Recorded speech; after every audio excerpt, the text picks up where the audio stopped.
एक माणूस रस्त्याने चाललेला असतो, त्याच्या पायाला जोरात ठेच लागते.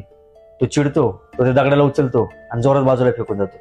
तो दगड जाऊन पडतो एका गुलाबाच्या झाडा शेजारी. तेव्हा ते गुलाबाचं झाड म्हणतं, अरे दगडा, तुला न रंग न रूप, तू कायम लोकांच्या आडवेत येतो आणि लोकांच्या लाता खातो, तुला काहीतरी इज्जत आहे का? तेव्हा तो दगड काहीच बोलत नाही. दुसऱ्या दिवशी एक शिल्पकार त्या रस्त्याने जात असतो. त्याची नजर त्या दगडावर पडते. तो त्या दगडाला घरी नेतो आणि छन्नी हातोड्याने त्याला एक छान देवाची प्रतिमा बनवतो. दुसऱ्या दिवशी त्याला जेव्हा देवाची प्रतिमा स्थापन करायची असते तेव्हा तो बाजारात जातो आणि पूजेचं सामान आणतो. त्या पूजेच्या सामानामध्ये ते गुलाबाचं फुल असतं आणि तो माणूस ते गुलाबाचं फुल त्या मूर्तीच्या चरणात ठेवतो, म्हणजेच पायापाशी ठेवतो. तेव्हा त्या गुलाबाच्या फुलाला एकदम लाज वाटते. तो त्या देवाच्या प्रतिमेला म्हणजेच दगडाला म्हणतो, काल मी तुझा भरपूर अपमान केला, मी तुझी खूप इज्जत काढली आणि आज मला तुझ्या चरणात राहायला लागते, मला माफ कर. मित्रांनो, या अख्ख्या गोष्टीतनं एकच शिकायला भेटतं की कधीच कुणाचा अपमान करू नका. भले तुम्ही किती शक्तिशाली असाल, ती एक चांगली